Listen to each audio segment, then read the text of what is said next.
ఈరోజే కార్తీక సంకటహర చతుర్థి, పైగా 3వ కార్తీక శనివారంతో కలిసి వచ్చింది. ఎంతో పవిత్రమైన విశేషమైన రోజు ఇది. ప్రతి మాసంలో పౌర్ణమి తర్వాత వచ్చే చతుర్థి నాడు సంకటహర చతుర్థిని జరుపుకుంటారు. దీనిని సంకష్టహర చతుర్థి లేదా సంకష్ట చతుర్థి అని కూడా పిలుస్తారు. ఈ రోజున ఆ స్వామి వారిని నిండు మనసుతో ఆరాధిస్తే అన్ని సంకటాలు తొలగిపోతాయని గణపతి పురాణం చెప్తుంది. ప్రతి నెలలో కృష్ణపక్ష చవితి రోజు సంకష్టహర చతుర్థి వ్రతాన్ని ఆచరిస్తారు. మానవుల కష్టాల నుంచి గట్టెక్కించేది సంకటహర చతుర్థి వ్రతం. ఈ సంకష్ట చతుర్థి వ్రత మహత్యాన్ని తెలిపే ఈ కథలను విన్నా, చదివినా, చెప్పినా, వినిపించినా జన్మల పాపాలు తొలగి కోటి జన్మల పుణ్యం వస్తుంది. అన్ని ఆటంకాలు తొలగి ప్రతి పనిలోనూ మీదే విజయం కలుగుతుంది. మరి ఆ కథలేంటో ఇప్పుడు ఈ వీడియోలో తెలుసుకుందాం. ప్రళయకాలంలో శ్రీ మహావిష్ణువు నాభి నుంచి వచ్చిన తామర పువ్వుపై బ్రహ్మ అవతరించాడు. ప్రళయం అనంతరం విష్ణువు మేల్కొని జీవన సృష్టి కార్యకలాపాన్ని ప్రారంభించమని తన కొడుకైన బ్రహ్మను ఆదేశించాడు.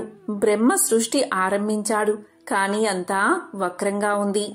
అప్పటికి ఎన్నో కల్పాలలో సృష్టి చేస్తూ వస్తున్న బ్రహ్మకు ఈ పరిణామం ఆశ్చర్యాన్ని కలిగించింది. ఆలోచనలో పడ్డాడు బ్రహ్మ. అప్పుడు నారదుడు కార్యక్రమం ఆరంభానికి ముందు వినాయక పూజ చేయనందువల్లే ఈ వైకల్పికం వచ్చిందని గణేశ అర్చనం చేయమని బ్రహ్మకు బోధించాడు. ఇక బ్రహ్మ వినాయకుడి కోసం కఠోర తపస్సు చేశాడు. ప్రత్యక్షమైన వినాయకుడు బ్రహ్మ ఆంతర్యాన్ని గ్రహించి జ్ఞానం, క్రియలు అనే శక్తులను ఉపాసించమని బోధించాడు. బ్రహ్మ ఆ ఉపాసన చేశాడు. అప్పుడు ఆ రెండు శక్తులు సిద్ధి, బుద్ధి అనే రూపాలతో ప్రత్యక్షం అయ్యాయి. బ్రహ్మ కోరిక మేరకు వారిరువురు ఆయన కుమార్తెలుగా జన్మించారు. ఆ తరువాత బ్రహ్మ చేసిన సృష్టి సక్రమంగా కొనసాగింది. సిద్ధి, బుద్ధులు యవ్వనవతులు అయ్యారు. వారి వివాహం చెయ్యాలని బ్రహ్మ సంకల్పించాడు. ఈలోగా నారదుడు కథ నడిపి సిద్ధి, బుద్ధులు గణేశుణ్ణి కోరుతున్నారని ఆయనకు చెప్పాడు. వినాయకుడు అంగీకరించాడు. తరువాత గణేశుడు మిమ్మల్ని కోరుతున్నాడు అని సిద్ధి, బుద్ధులకు చెప్పాడు. ఇలా బ్రహ్మ సమక్షంలో వినాయకుడి పెళ్లి జరిగింది. నూతన వధూవరులను ఆశీర్వదించి నారదుడు వినాయకుడి వైపు ఆశ్చర్యంగా చూశాడు. అతని ఆంతర్యాన్ని గ్రహించిన వినాయకుడు, నారదా, మా మధ్య కలహం వస్తుందని నీవు భావించావు. ఈ సిద్ధి, బుద్ధి ఎవరో కాదు, నా ఆంతరంగిక శక్తులైన జ్ఞానము, క్రియ. అందుకే మేము మళ్లీ ఒకటయ్యాం. నీ కలహ చింతన లోకోపకారమైంది. భవిష్యత్ మానవుడు సిద్ధి, బుద్ధి సమేతుడైన నన్ను ఆరాధిస్తే వారికి సమస్త విఘ్నాలు తొలగి సుఖశాంతులు కలుగుతాయని చెప్పాడు వినాయకుడు. ఒకానొక నాడు ఇంద్రుడు తన విమానంలో ఇంద్రలోకానికి వెళ్తూ ఉండగా అనేక పాపాలు చేసిన ఒకానొక వ్యక్తి ఆకాశంలో పయనించి ఆ విమానం పైన దృష్టి సారించాడు. అతని దృష్టి సోకగానే ఆ విమానం చటుక్కున భూమిపై అర్ధాంతరంగా ఆగిపోవడం జరిగింది. ఆ ఇంద్ర విమానం యొక్క అద్భుతమైన వెలుగుకి ఆశ్చర్యపోయిన ఆ దేశపు రాజు సూరసేనుడు గబగబా బయటకు వచ్చి ఆ అద్భుతానికి ఆశ్చర్యపోతూ తిలకించసాగాడు. ఇంద్రుని చూసి ఎంతో సంతోషానికి లోనైన మహారాజు ఆనందంతో నమస్కారం చేశాడు. అక్కడ విమానం ఎందుకు ఆపారో కారణం అడిగాడు. అప్పుడు ఇంద్రుడు, ఓ రాజా, మీ రాజ్యంలో పాపాలు అధికంగా చేసిన వ్యక్తి ఎవరిదో దృష్టి సోకి విమానం మార్గమధ్యలో అర్ధాంతరంగా ఆగింది అని చెప్పాడు. అప్పుడు ఆ రాజు, అయ్యా, మరి మళ్లీ ఆగిపోయిన విమానం ఎలా బయలుదేరుతుంది అని అడగ్గా అప్పుడు ఇంద్రుడు ఇలా చెప్పాడు, ఇవాళ పంచమి, నిన్న చతుర్థి. నిన్నటి రోజున సాయంత్రం వరకు ఎవరైతే ఉపవాసం చేసి సంకష్టహర గణేశ వ్రతాన్ని చేస్తారో వారి పుణ్యఫలాన్ని నాకిస్తే నా విమానం తిరిగి బయలుదేరుతుంది అని చెప్పాడు. అదేవిధంగా సంకష్టహర చతుర్థి వ్రతం యొక్క మహత్యాన్ని తెలిపే కథలను ఇలా చెప్పడం ప్రారంభించాడు ఇంద్రుడు. పూర్వకాలంలో కృతవీర్యుడు అనే మహారాజు ఉండేవాడు. ఆ మహారాజు తన తండ్రి బ్రహ్మ ద్వారా తెలుసుకున్న సంకష్ట చతుర్థి వ్రతాన్ని తనకు కల్లో ఉపదేశించాక ఎంతో శ్రద్ధగా ఆ వ్రతాన్ని ఆచరించడమే కాకుండా ఏకాక్షర మంత్రాన్ని కూడా శ్రద్ధగా ఉపాసించాడు. కృతవీర్యుడి భక్తి ప్రపత్తులకు మెచ్చిన గజాననుడు ప్రత్యక్షమై అతనికి సంతాన భాగ్యాన్ని ప్రసాదించాడు. ఒక శుభముహూర్తంలో కృతవీర్యుడి భార్య గర్భాన్ని ధరించింది. 9 మాసాలు నిండాక ఒక పుత్రుణ్ణి ప్రసవించింది. అయితే ప్రారబ్ధవశాత్తు ఆ పిల్లవాడు 2 అందమైన తలలతో, చేతులు కాళ్ళు సరిగ్గా లేని వికృతమైన శరీరంతో జన్మించాడు. అలాంటి శిశువును చూసి మహారాణి ఎంతో కుమిలిపోయింది. అయ్యో, ఏ జన్మలో ఏ పాపం చేశానో కదా ఈనాడు నాకు ఇలాంటి వికారమైన పుత్రుడు జన్మించాడు. ఆ గజాననుడి వ్రతం చేసినా ఆయనకి మా మీద జాలి కలగలేదా? ఇలాంటి వాణ్ణి కనడం కన్నా గొడ్రాలిగా ఉండడమే మంచిది కదా. విప్రుల ఆశీర్వచనాలన్నీ అసత్యాలేనా? ఇక నేనేం చెయ్యాలి? ఈ పిల్లవాణ్ణి ఎలా పెంచాలి అని దీనంగా దుఃఖించసాగింది. రాణి ఏడుపు విని మందిరంలోకి వచ్చాడు కృతవీర్యుడు. అక్కడ రాణి పొత్తిళ్లలో వికారంగా జన్మించిన పుత్రుణ్ణి చూశాడు. ఆయన హృదయం కూడా ఎంతో చలించిపోయింది. 2 చేతులు పైకెత్తి, ఓ గణనాథా, ఇదేనా నీ భక్తుడికి నీవిచ్చే వరం? నిన్ను ఒక్కసారి స్మరిస్తేనే సకల పాపాలు తొలగిపోతాయి అంటారే. మరి నేను ఎంతో శ్రద్ధాభక్తులతో నిన్ను ఆరాధించాను కదా. నేనేం పాపం చేశాను స్వామి? ఇన్నాళ్ళు సంతానం కోసం ఎదురు చూసినందుకు ఇదా ఫలితం అని విలిపించాడు. అప్పుడు మంత్రులు, పురోహితులు అక్కడికొచ్చి కృతవీర్యుణ్ణి, అతడి భార్యని ఓదారుస్తూ ఇలా పలికారు. మహారాజా, కర్మగతిని ఎవరూ తప్పించలేరు. లోకంలో శ్రీరాముడు, ధర్మరాజు లాంటి వాళ్లే ఎన్నో కష్టాలు పడ్డారు. ఇక మానవులమైన మనమెంత?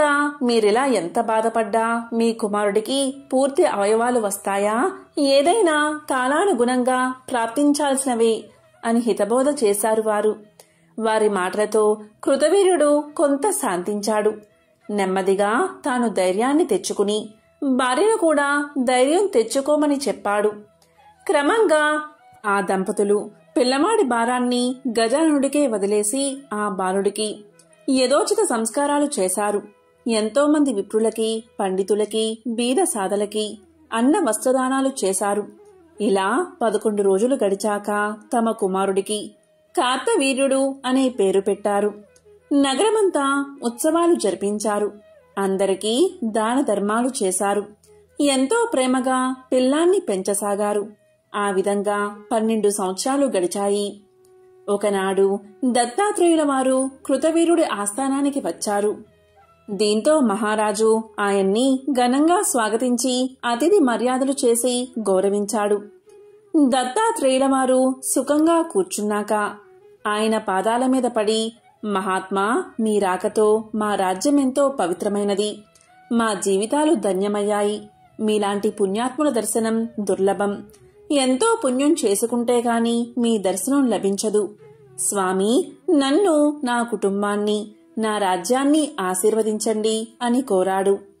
ఇక దత్తాత్రేయుల వారు చిరునవ్వుతో ఇలా పలికారు. రాజా, నేను నీ కుమారుణ్ణి చూద్దామని వచ్చానయ్యా. ఏడి, ఇటు తీసుకురా అని అనగాని కృతవీర్యుడు పరిజనుణ్ణి పంపించి వికలాంగుడైన తన కుమారుణ్ణి దత్తులవారి దగ్గరికి తెప్పించాడు. స్వామి కార్తవీర్యుణ్ణి పరిశీలనగా చూశాడు. అప్పుడు కృతవీర్యుడు, మహానుభావా, నేనెంతో తపించి గణేశుణ్ణి ఆరాధించి ఆయన మంత్రాన్ని కఠోర దీక్షతో ఆచరించాను. ఆ ప్రభువుకి నా మీద దయ కలగలేదో ఏమో, ఇలాంటి అంగవికలుడైన పుత్రుణ్ణి ప్రసాదించాడు. నా దురదృష్టం గురించి ఇంకేం చెప్పను. నాలాంటి అభాగ్యుడు లోకంలో ఇంకెవడూ ఉండడు. దయచేసి నా కుమారుడి అంగవైకల్యం తొలగిపోయే దారి చూపించండి స్వామి. జన్మ జన్మలకి మీకు రుణపడి ఉంటా అని దీనంగా ప్రార్థించాడు. అప్పుడు దత్తాత్రేయుల వారు ఇలా పలికారు. మహారాజా, నీవేం బాధపడకు. ఇప్పుడే నీ కుమారుడి గురించి, అతడి భవిష్యత్తు గురించి ధ్యానంలో చూశాను. నీ పుత్రుడు సామాన్యుడు కాదు. అసమాన పరాక్రమవంతుడుగా ఈ విశ్వంలో ఎంతో పేరు తెచ్చుకుంటాడు. లోకంలో ఉన్న రాజులందరినీ ఓడించి భూమండలానికి సార్వభౌముడు అవుతాడు. ఇక నీ కుమారుడికి అంగవైకల్యం ఎందుకు కలిగింది అంటే, ఆనాడు సంతానం కోరి నీవు సంకష్ట చతుర్థి వ్రతాన్ని ఆచరించే సమయంలో రాత్రిపూట చెయ్యాల్సిన జాగరణ విషయంలో కొంత అశ్రద్ధ చూపావు. శుద్ధ ఆచమనం లాంటి కొన్ని నియమాలను అస్సలు నువ్వు పాటించలేదు. దాంతో వ్రతానికి లోపం కలిగింది.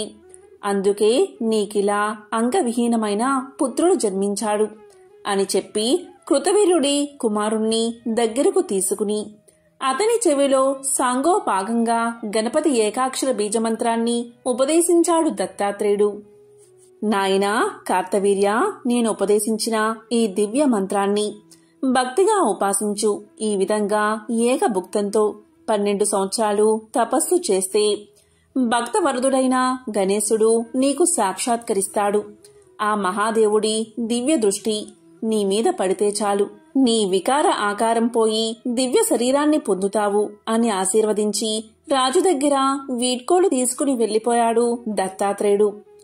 కార్తవీర్యుడు తండ్రి దగ్గరకు వెళ్లి, నాన్నగారు, దత్తాత్రేయుల వారు చెప్పినట్టే నేను గజానుడి కోసం తపస్సు చేస్తాను. అందుకు అవసరమైన ఏర్పాట్లు చెయ్యండి అని కోరాడు. అందుకు కృతవీర్యుడు ఎంతో సంతోషించి సమీపంలో ఉన్న అరణ్యంలో ఒక చక్కని ప్రదేశంలో ప్రశాంతమైన ఆశ్రమాన్ని నిర్మింపచేశాడు. తపస్సు నిర్విఘ్నంగా చేసుకోవడానికి తగిన ఏర్పాట్లు చేసి సేవకుల ద్వారా తన కుమారుణ్ణి ఆ ఆశ్రమానికి చేర్చాడు. అలా ఆశ్రమం చేరిన కార్తవీర్యుడు ఒక శుభముహూర్తంలో దత్తులవారు ఉపదేశించిన మంత్రాన్ని శ్రద్ధగా ఉపాసించడం ప్రారంభించాడు. కఠోరమైన దీక్షతో కార్తవీర్యుడి తపస్సు సాగిపోతుంది. ఎండకి, వానకి, చలికి చలించకుండా అలాగే గణేశ మంత్రాన్ని ధ్యానిస్తున్నాడు. క్రమంగా 12 సంవత్సరాలు గడిచిపోయాయి. ఒక శుభముహూర్తంలో కార్తవీర్యుడు తపస్సు చేస్తున్న ప్రదేశానికి ఎదురుగా ఉన్న సరోవరం నుంచి ఎర్రటి పగడంలాంటి వర్ణంతో ప్రకాశిస్తూ గజాననుడు ప్రత్యక్షమయ్యాడు. మృదు మధురమైన స్వరంతో ఇలా పలికాడు, నాయనా కార్తవీర్య, నీ కఠోర తపస్సుకి మెచ్చాను. క్రూర మృగాలు సంచరించే ఈ భయంకరమైన అడవిలో ఏమాత్రం భయపడకుండా 12 సంవత్సరాలు దీక్షగా తపస్సు చేశావు.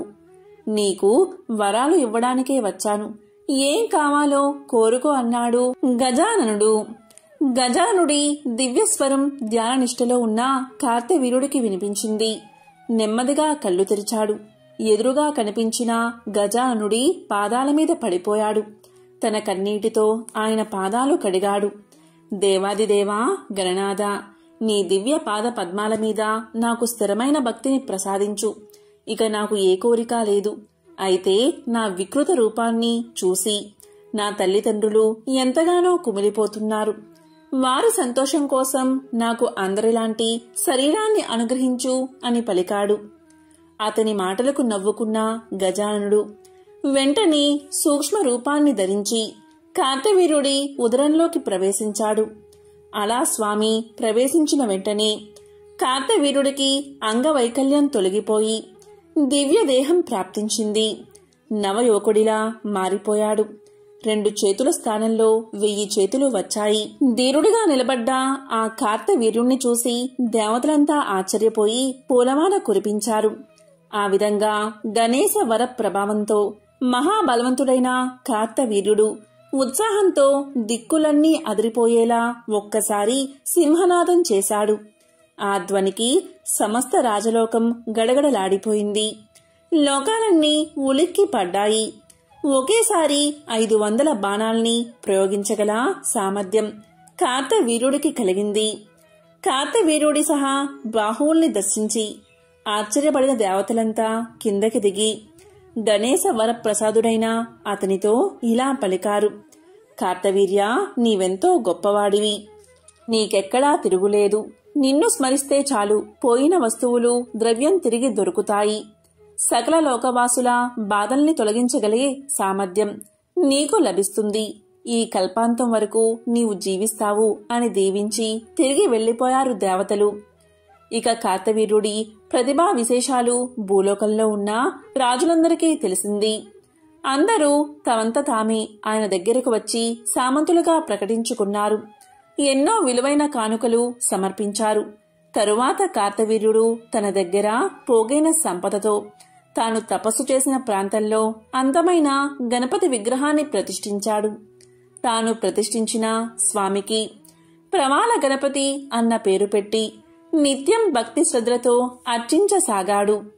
నాటి నుంచి ఆ దివ్యక్షేత్రం ప్రమాణ క్షేత్రం అనే పేరుతో సుప్రసిద్ధమైంది. ఆ క్షేత్రంలో చేసే తపస్సు సద్యో ఫలితాల్ని ఇస్తుంది. అక్కడే పూర్వం ఆదిశేషుడు భూభారాన్ని మోసే సామర్థ్యాన్ని, సర్వజ్ఞత్వాన్ని, 1000 పడగల్ని గణేశుడి అనుగ్రహంతో పొందాడు. ఆ విధంగా తనకు వరాలు లభించిన ఈ క్షేత్రం మీద ప్రేమతో అక్కడికి వచ్చి తాను కూడా ఒక గణపతి ప్రతిమని స్థాపించాడు. ఆ మూర్తికి ధరణీధరుడు అనే పేరు. ఈ ధరణీధర మూర్తిని స్మరించిన వారికి సకల కార్యసిద్ధి కలుగుతుంది.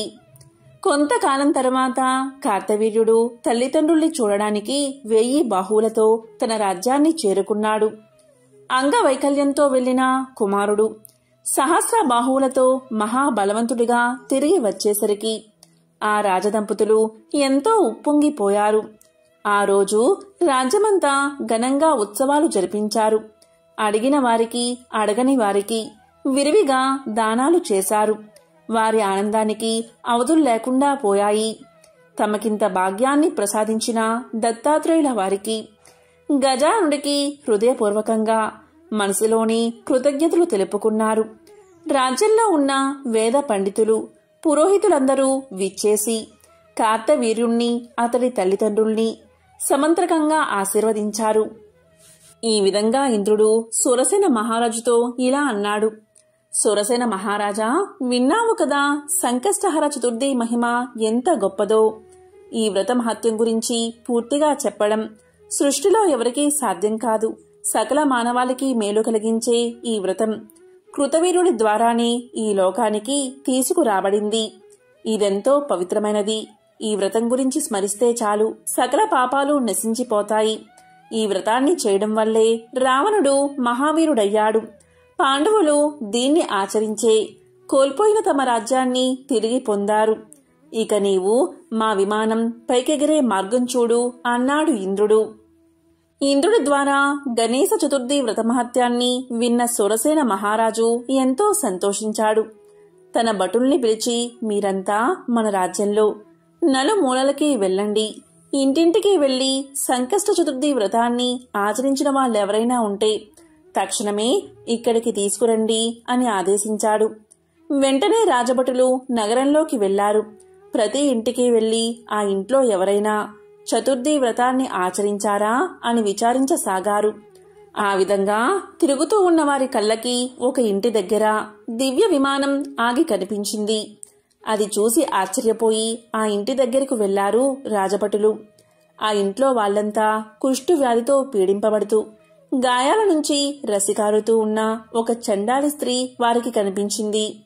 ఆ స్త్రీని తీసుకువెళ్లడానికే ఆ దివ్య విమానం వచ్చింది అన్న విషయాన్ని విమానం నుంచి దిగిన గణేశ దూతలు రాజభటులకు చెప్పారు. రాజభటులకి ఈ వింత ఏమిటో అర్థం కాలేదు. వారు ఇలా పలికారు, ఓ గణపతి దూతలారా, ఈ స్త్రీని చూస్తేనే చాలా వికృతంగా, జగుప్సాకరంగా ఉంది. పైగా చండాలి కూడా కదా.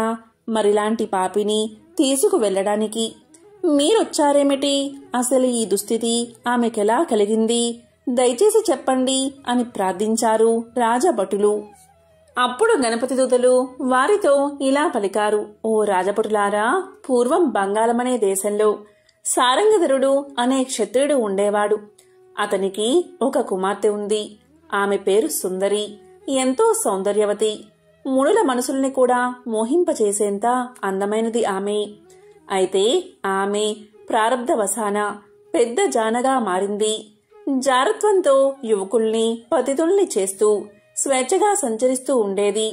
ఇంటిని వదిలేసి ఒక వేశ్యలా నగరమంతా తిరుగుతూ కోరిన వాడితో రమిస్తూ కాలాన్ని గడిపేది.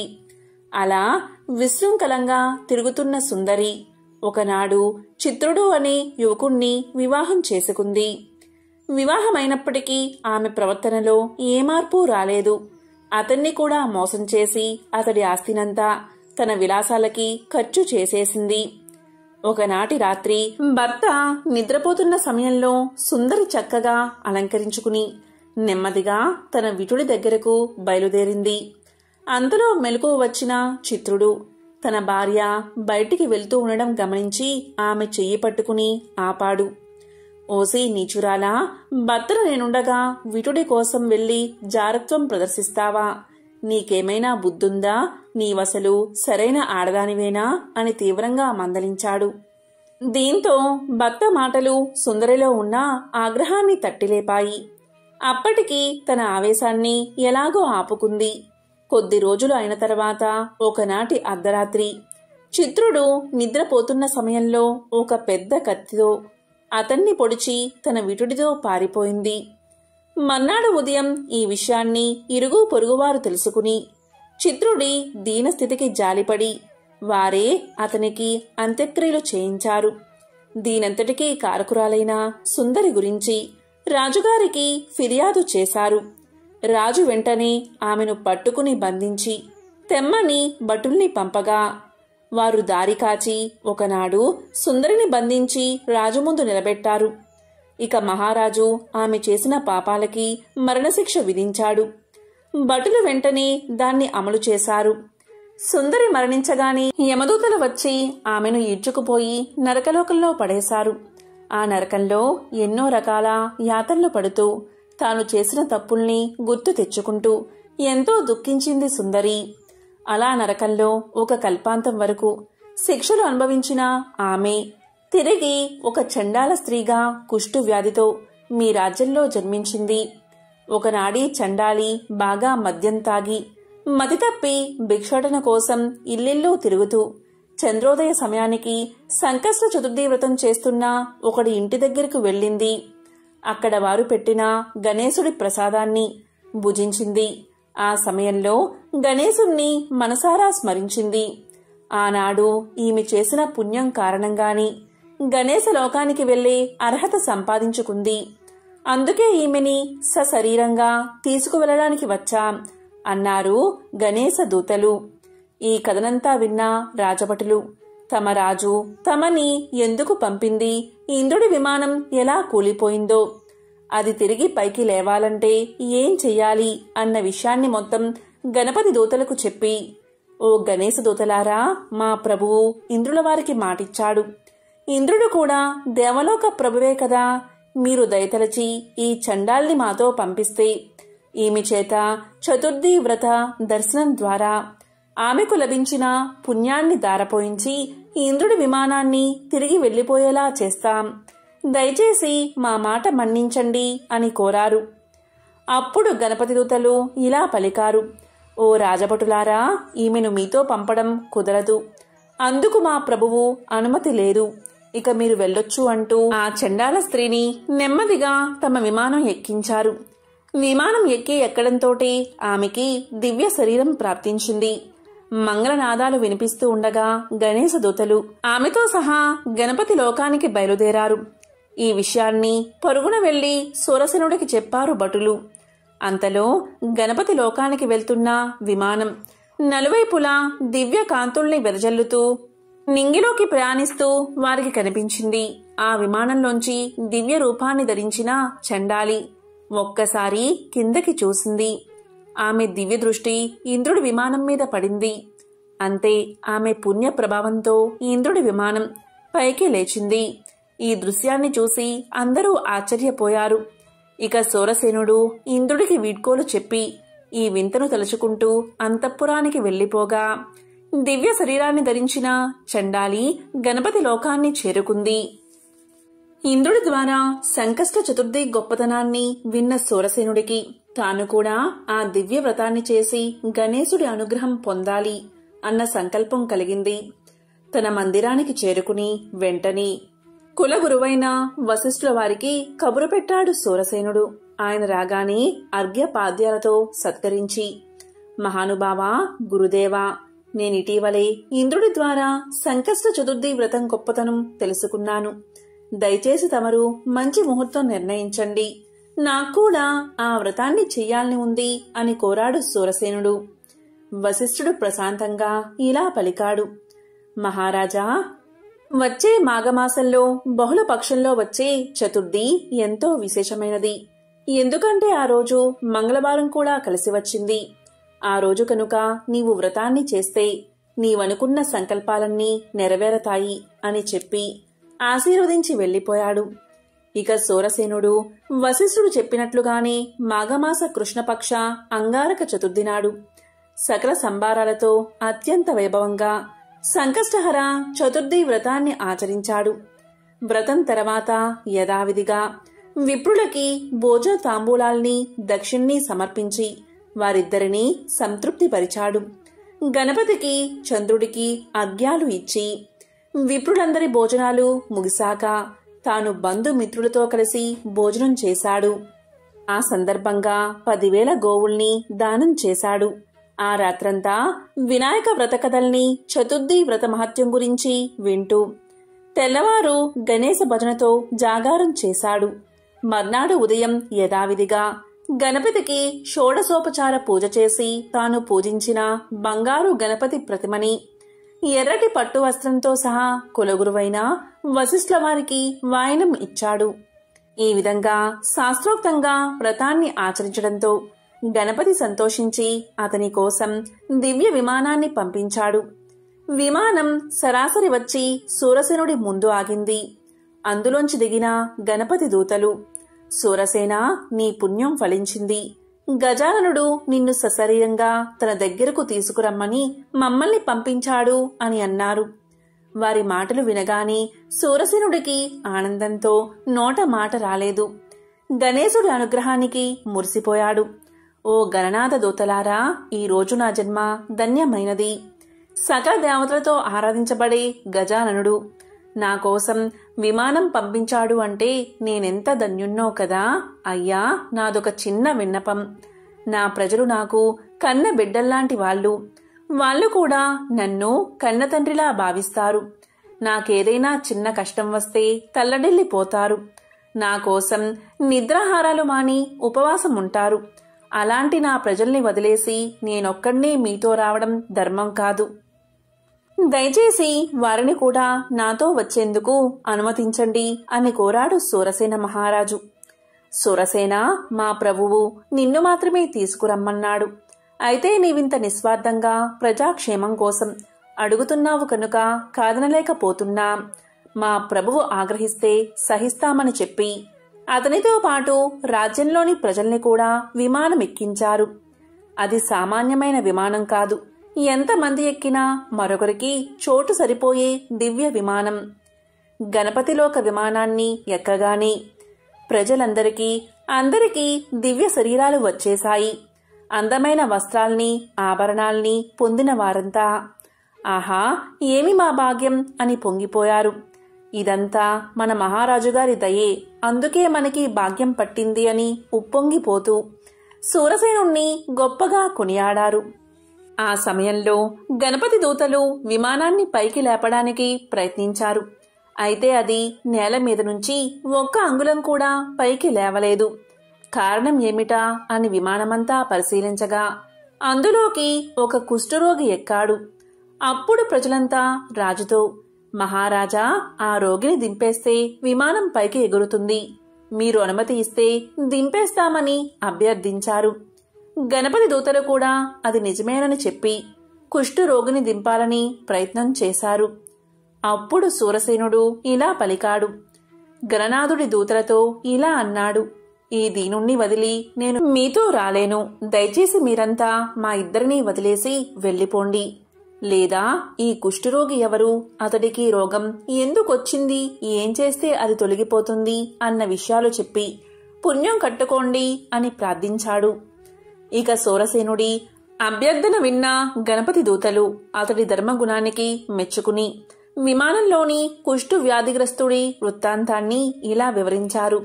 ఓ మహారాజా, ఈ వ్యాధిగ్రస్తుడు పూర్వజన్మలో గౌడ దేశంలోని ఒక నగరంలో ఉత్తమ కులంలో జన్మించాడు.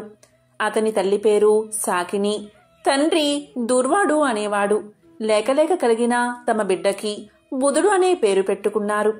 ఒక్కగానొక్క పుత్రుడు అవడంతో ఆ తల్లిదండ్రులు అతన్ని ఎంతో గారాబంగా పెంచారు. అతి గారాబం వల్ల బుధుడు దుర్వ్యసనాలకు లోనయ్యాడు. యుక్త వయసు రాగానే అతనికి సావిత్రి అనే అందమైన కన్యతో వివాహం జరిపించారు. వివాహం జరిగినప్పటికీ బుధుడి ప్రవర్తనలో మార్పు రాలేదు. వేశ్యాలోలుడై భార్యని వదిలేసి ఆమెతోనే కాలం గడుపుతున్నాడు. ఒకనాడు ఇంట్లో ఉన్న ఆభరణాలన్నీ తీసుకుపోయి వేసతో సహా ఎటో వెళ్లిపోయాడు. కడుపు తీపి చంపుకోలేక ఆ దంపతులిద్దరూ కొడుకు కోసం నగరమంతా వెతకడం ప్రారంభించారు. దారిన పోయే వాళ్ళందరినీ అడుగుతూ తిండి తిప్పలు మాని పిచ్చివాళ్ళలా తిరుగుతున్నారు. ఒకనాడు వారికి దారిలో భీముడు అనేవాడు ఎదురై, అయ్యా, నా పేరు భీముడు. మీరు మీ కుమారుడు బుధుడు నాకు తెలుసు. వాడిప్పుడు ఒక వేసవల్లో చిక్కుకుపోయాడు. అందరినీ వదిలేసి ఆమెతోనే జీవిస్తున్నాడు. అలాంటి వాడి గురించి మీరెందుకు బాధపడుతున్నారు? మీరిలా తిరగడం వ్యర్థం. ఇంటికి వెళ్ళిపోండి. వాడు మీతో రానేరాడు అని చెప్పాడు. ఆ మాటలు వినగానే దూరుడికి ఆగ్రహం వచ్చింది. భార్యని ఇంటికి పంపించి ఆ వేశ్యాగృహం ఎక్కడుందో తెలుసుకుని అక్కడికి వెళ్ళాడు. లోపలికి వెళ్లి చూసేసరికి బుధుడు హాయిగా వేశ్యతో కలిసి మద్యం సేవిస్తూ సరస సల్లాపాలు ఆడుతున్నాడు. ఇక ఆవేశం ఆపుకోలేని దూర్వుడు, ఓరి దుష్టుడా, ఎంతో అల్లారు ముద్దుగా పెంచామే, మంచి పిల్లతో నీకు వివాహం కూడా చేశామే, నీకిదేం పాడుబుద్ధిరా, ఎందుకురా మమ్మల్నిలా క్షోభ పెడతావు, నీ పాపానికి ప్రాయశ్చిత్తమే లేదు అంటూ శాపనార్థాలు పెట్టాడు. తండ్రి శాపనార్థాలు విన్నా బుధుడికి చిర్రెత్తుకొచ్చింది. తాగిన మైకల్లో వెనక ముందు చూడకుండా అక్కడున్న దుడ్డు కర్రను తీసి తండ్రి తలమీద గట్టిగా బాదాడు. ఆ దెబ్బకి దూర్వుడు రక్తం కక్కుకుని అక్కడికక్కడే ప్రాణాలు వదిలాడు. చచ్చిన తండ్రి శవాన్ని తీసుకువెళ్లి పక్కన ఉన్న కాలువలో పడేసి తిరిగి యథాప్రకారం వేసుతో రమించాడు. మర్నాడు ఉదయం కూడా బాగా తాగి అదే మత్తులో తన ఇంటికి వెళ్లాడు. అక్కడ తల్లి నిద్రపోతూ కనిపించింది. పశువులా మారిన బుధుడు కన్న తల్లిని కూడా చూడకుండా ఆమె నోట్లో గుడ్డలు కుక్కి కర్రతో కుట్టి చంపేశాడు. ఆమె శవాన్ని ఇంటి వెనుకన ఉన్న పొదలో పడేసి ఏమీ తెలియనట్లు వెళ్లిపోయాడు. ఆ మర్నాడు విషయం తెలుసుకున్న ఇరుగు పొరుగు వాళ్ళు వాళ్ళిద్దరి శవాలకి తామే దగ్గరుండి అంత్యక్రియలు నిర్వహించారు. ఇంత దుర్మార్గానికి ముడిగట్టిన బుధుడు ఏమీ తెలియని వాడిలా పక్క గ్రామంలో పుట్టింట్లో ఉన్న భార్య దగ్గరకు వెళ్లాడు. రాకరాక వచ్చిన భర్తను చూసి మురిసిపోయిన ఆ ఇల్లాలు అతన్ని చాలా గౌరవించింది. అతడు స్నానం చేసి వచ్చాక చక్కగా అన్నం వండిపెట్టింది. పాపాత్ముడైన బుధుడు ఎలాంటి చింత లేకుండా హాయిగా తిన్నాడు. ఆ రోజు రాత్రి బుధుడు ప్రశాంతంగా కూర్చున్నప్పుడు దగ్గరకు చేరి సపర్యలు చేస్తూ, నాదా, ఇకైనా మీరు మంచి మార్గాన్ని అనుసరించండి. మీరిలా ఇల్లొదిలి వేశ్యా వాటికలకి వెళ్తే వాళ్ళెంత బాధపడుతున్నారో తెలుసా? ఇరుగు పొరుగు వాళ్ళు నన్ను సూటిపోటి మాటలంటుంటే నేను తట్టుకోలేక ఇలా నా పుట్టింటికి వచ్చేసా. ఏదైనా కష్టపడి సంపాదించుకుంటే వచ్చే గౌరవం ఇలా మద్యానికి బానిసై తిరిగితే రాదు. దయచేసి నా మాట వినండి. ఇంటి పట్టునే ఉండండి. మా తల్లిదండ్రులు తీర్థయాత్రలకు వెళ్లారు. ఇక్కడ నేనొక్కదాన్నే ఉన్నాను. మీరు కూడా నాకు తోడుగా ఉండిపోండి. వారు తిరిగి వచ్చాక ఇద్దరం మీ ఇంటికి వెళ్దాం అని హితబోధ చేసింది. బుధుడికి భార్యమాట వినేసరికి చిర్రెత్తుకొచ్చింది. ఒసే, ఎంత ధైర్యమే నీవు! ఏదో భార్యవు కదా, చూసి పోదామని వస్తే నాకే నీతులు బోధిస్తావా? నా ఇష్టం. నేనెవరితో అయినా తిరుగుతాను, ఏదైనా చేస్తాను. చెప్పడానికి నువ్వెవరు? నా దారికి అడ్డొస్తే నీ ప్రాణాలు తీస్తా అన్నాడు. భర్త మాటలు విని సహనం చచ్చిన సుందరి తిరిగి ఆవేశంగా, మీరింతే, ఎంత చెప్పినా మారరు. కన్న తల్లిదండ్రులంటేనే మీకు లెక్కలేదు. ఇక నా మాటేం వింటారు అని పలికింది. ఇలా తనని ఎదిరించేసరికి బుధుడికి ఆగ్రహం వచ్చింది. వెంటనే ఆమెని పీక పిసికి చంపేశాడు. శవాన్ని యథాప్రకారం ఇంటి పక్కన ఉన్న పొదల్లో పారేసి వెళ్లి తిరిగి వేసి ఇంటికి వెళ్లిపోయాడు. ఇలా పరమ దుర్మార్గుడైన బుధుడు వేసతో కలిసి ఎలాంటి పాపభీతి లేకుండా కాలం గడుపుతున్నాడు. కర్మకాలివాడు ఒకరోజు సమీపంలోని అడవికి వెళ్లాడు. అక్కడ కాలనాభుడు అనే మహర్షి ఆశ్రమం కనిపించింది. లోపలికి వెళ్లిన బుధుడికి అక్కడ పూలు కోసుకుంటున్న ఋషిపత్ని కనిపించింది. ఆ సమయంలో అనుష్ఠానం కోసం కాలనాభుడు పక్కనే ఉన్న నదీ తీరానికి వెళ్లాడు. బుధుడు చుట్టూ చూశాడు. ఎవరూ లేరు. అదే సమయమని గ్రహించి ఋషిపత్నిని బలాత్కారం చేశాడు.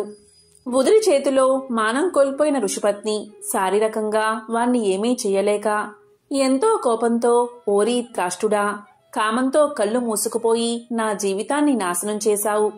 ఈ పాప ఫలితంగా వచ్చే జన్మలో నువ్వు కుష్ఠిరోగిగా జన్మించుగాక అని శపించింది. దాంతో భయపడిపోయిన బుధుడు తిరిగి వేసే ఇంటికే వచ్చేశాడు. ఆనాటి నుంచి అతని చెవుల్లో ఋషిపత్ని అన్న మాటలే వినిపించసాగాయి. వచ్చే జన్మలో కుష్టి వ్యాధిగ్రస్తుడిగా పుడతాను అన్న దిగులతో మంచం పట్టి కొన్నాళ్లకు చనిపోయాడు. ఇక యమదూతలు వచ్చి అతన్ని నరకానికి తీసుకుపోయి అత్యంత భయంకరమైన శిక్షల్ని అనుభవించేలా చేశారు. అక్కడొక కల్పం పాటు నానాయాతలు అనుభవించి ఈ జన్మలో ఇదిగో ఇలా కుష్ఠవ్యాధిగ్రస్తుడిగా జన్మించాడు అని పలికారు గణేశ దూతలు. ఇదంతా విన్నా సూరసేనుడికి ఎంతో ఆశ్చర్యం కలిగింది. దూతలారా, దయచేసి నా మాట మన్నించండి. ఈ దౌర్భాగ్యుడి పాపానికి తగిన పరిహారాన్ని చెప్పండి. ఎందుకంటే మనం ఇతల్ని వదిలేసి వెళితే ఒక్కడైపోతాడు అని ప్రాధేయపడ్డాడు. ఇతరుల్ని కూడా తరింప చెయ్యాలి అనే త్యాగబుద్ధి కలిగిన రాజు మాటలకి కరిగిపోయిన గణేశ దూతలు, రాజా, నీ మాట కాదనలేక పోతున్నా. ఈ నికృష్టుడి పాపం పోవాలి అంటే గణేశుడి 4 అక్షరాల దివ్యనామాన్ని నీలాంటి ఉపాసకుడు వాడి చెవులో పఠిస్తే ఆ దివ్యనామ శ్రవణంతో వాడు చేసిన మహాపాపాలన్నీ నశించిపోతాయి అని చెప్పారు. ఇక సూరసేనుడు ఎంతో సంతోషించి వెంటనే ఆ కుష్ఠరోగి దగ్గరకు వెళ్లి అతని చెవిలో గజానన అనే 4 అక్షరాల గణపతి నామాన్ని పఠించాడు. మహిమాన్వితమైన గజానన నామం వినగాని ఆ కుష్ఠరోగి చేసిన పాపాలన్నీ నశించిపోయాయి. అందరూ ఆశ్చర్యంగా చూస్తూ ఉండగా అతడి శరీరం మీదున్న పుల్లన్నీ మాడిపోయి దివ్య శరీరం ప్రాప్తించింది. అందమైన యువకుడిగా మారిపోయాడు. మహారాజు ఎంతో సంతోషించాడు.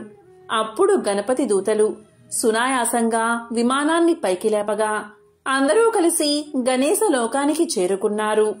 విఘ్నేశ్వరుడి వివాహానికి సంబంధించిన మరొక చిత్రమైన కథను ఇప్పుడు విందాం.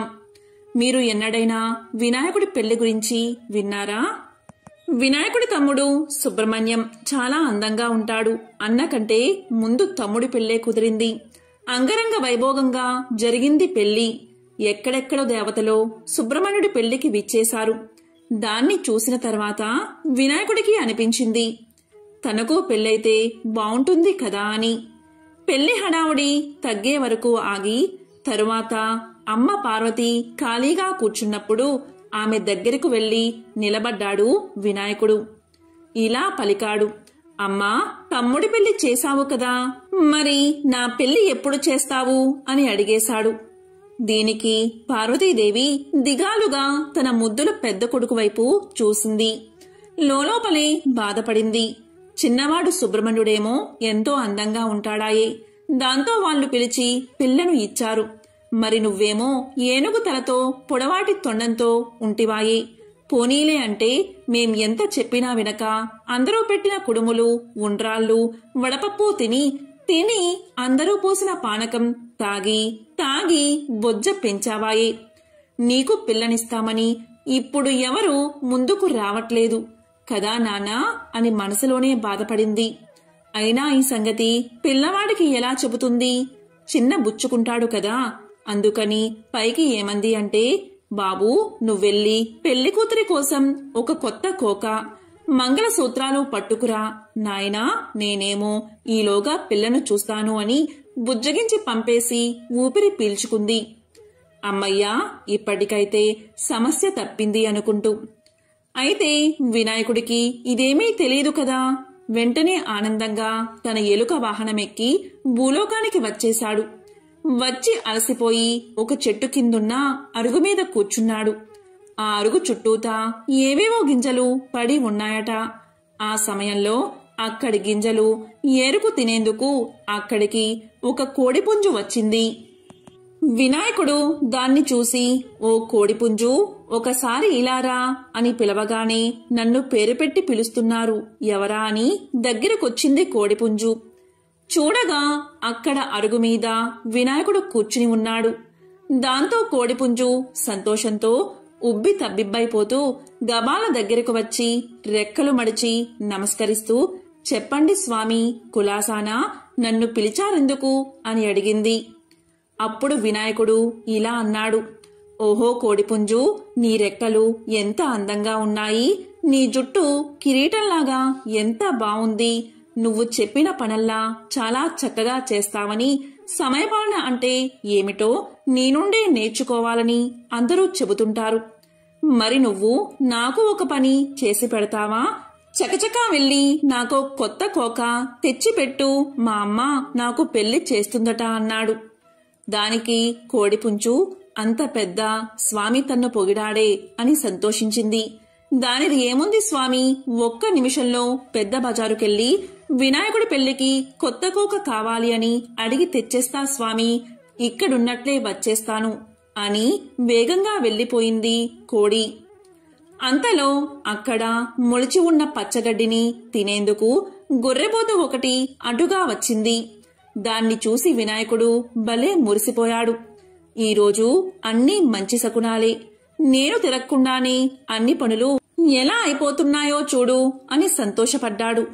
ఓ గొర్రెపోతూ, నాకో పనిచేసి పెట్టరాదు, త్వరలో నా పెళ్లి జరగనున్నది, దానికోసం నువ్వు కంసాలి దగ్గరికెళ్ళి మంగళసూత్రాలు చేయించుకురా, వెంటనే వెళ్ళు అని చెప్పాడు.